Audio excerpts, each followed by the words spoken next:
নমস্কাৰ ৰাতিপুৱাৰ চাহ কাপৰ সৈতে মই চন্দ্ৰালীয়ে লাৰ্ণুই চন্দ্ৰালীলৈ আপোনালোকক স্বাগতম জনাইছোঁ। আজি আহাৰ মাহৰ 25 তাৰিখ আৰু জুলাই মাহৰ 10 তাৰিখ।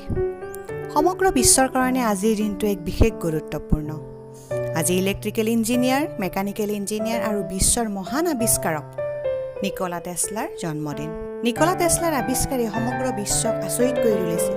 বৰ্তমান সময়ত আমি যিবোৰ গেজেট ব্যৱহাৰ কৰি আছোঁ, fridge, TV, computer, mobile, laptop, এই সুবিধাবোৰ ব্যৱহাৰৰ আঁৰৰ ব্যক্তিজনে হ'ল নিকোলা টেছলা। তেওঁ AC ইলেক্ট্ৰিচিটি আৱিষ্কাৰ কৰিছিল। AC electricity means alternating current electricity. আজিৰ পৰা প্ৰায় 150 বছৰ আগতে কোনো বৈদ্যুতিক ব্যৱহাৰ নাছিলেই। মানুহে মমবাতি আৰু জুইকে পোহৰৰ উৎসৰূপে ব্যৱহাৰ কৰিছিল আৰু সেই সময়তে টেছলাই আৱিষ্কাৰ কৰি উলিয়াইছিল AC ইলেক্ট্ৰিচিটি। এই মহান বৈজ্ঞানিকজনৰ জীৱনৰ কিছু কথা আজিৰ দিনটোৰ বিশেষত্ব অনুষ্ঠানত আলোচনা কৰিম। গতিকে ভিডিঅ'টো স্কিপ নকৰাকৈ শেষলৈ চাই থাকিব। নিকোলা টেছলাৰ জন্ম হৈছিল 1856 চনৰ 10 জুলাই তাৰিখে ক্ৰ'চিয়াত। পিতৃ মুলুটিন টেছলা, মাতৃ দুকা টেছলা। টেছলা সৰুৰে পৰাই তীক্ষ্ণ বুদ্ধিৰ ছাত্ৰ আছিল। গণিত বিষয়টো খুব ভাল পাইছিল। গণিতৰ বহুখিনি অংক পলকতে সমাধান কৰি শিক্ষকৰ দৃষ্টিও আকৰ্ষণ কৰিছিল। তেওঁ সৰুকালৰে পৰা এটা বিশেষ সপোন আছিল যে USAত গৈ নাইগ্ৰা ফলছৰ গতিক বৈদ্যুতিক শক্তি প্ৰস্তুত কৰিব। ইয়াৰ আগতে আমেৰিকাত ডাইৰেক্ট কাৰেণ্টৰ জৰিয়তে সকলোবিলাক কাম কাজ চলিছিল, যাৰ আৱিষ্কাৰক আছিল থমাছ আলভা এডিছন। টেছলাৰ ইলেক্ট্ৰিচিটিৰ ওপৰত ইমান ৰুচি দেখি পিতৃয়ে তেওঁক অষ্ট্ৰেলিয়াৰ বিখ্যাত ইউনিভাৰ্চিটি প্ৰাগ ইউনিভাৰ্চিটিত নামভৰ্তি কৰি দিলে।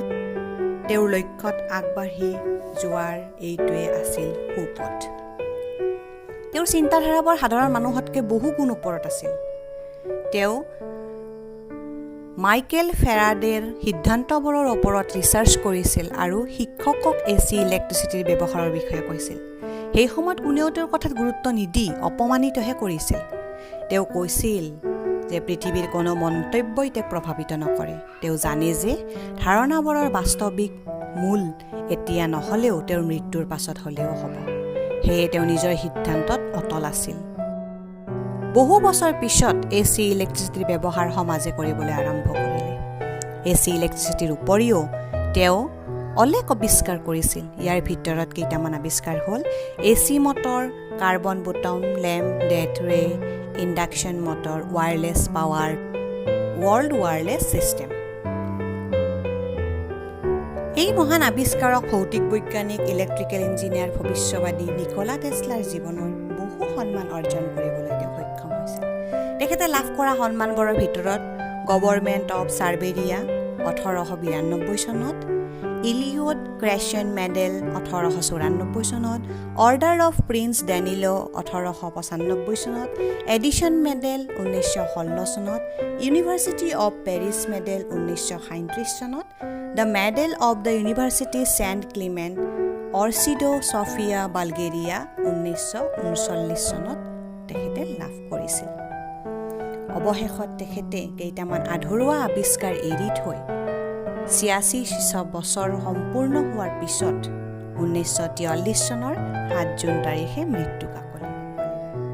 আজিৰ দিনটোৰ বিশেষত্বৰ জৰিয়তে এই মহান ব্যক্তিগৰাকীক আমি শুৱইছোঁ আৰু তেখেতৰ আৱিষ্কাৰেৰে আমি আমাৰ দৈনন্দিন জীৱনটো আৰামদায়ক আৰু সহজ কৰি তুলিবলৈ সক্ষম হৈছোঁ। আজিলৈ ইমানে। কাইলৈ লগ পোৱাৰ প্ৰতিশ্ৰুতিৰে মই চন্দ্ৰালীয়ে আজিৰ দিনটোৰ বিশেষত্বৰ পৰা বিদায় লৈছোঁ। ধন্যবাদ। Have a nice day.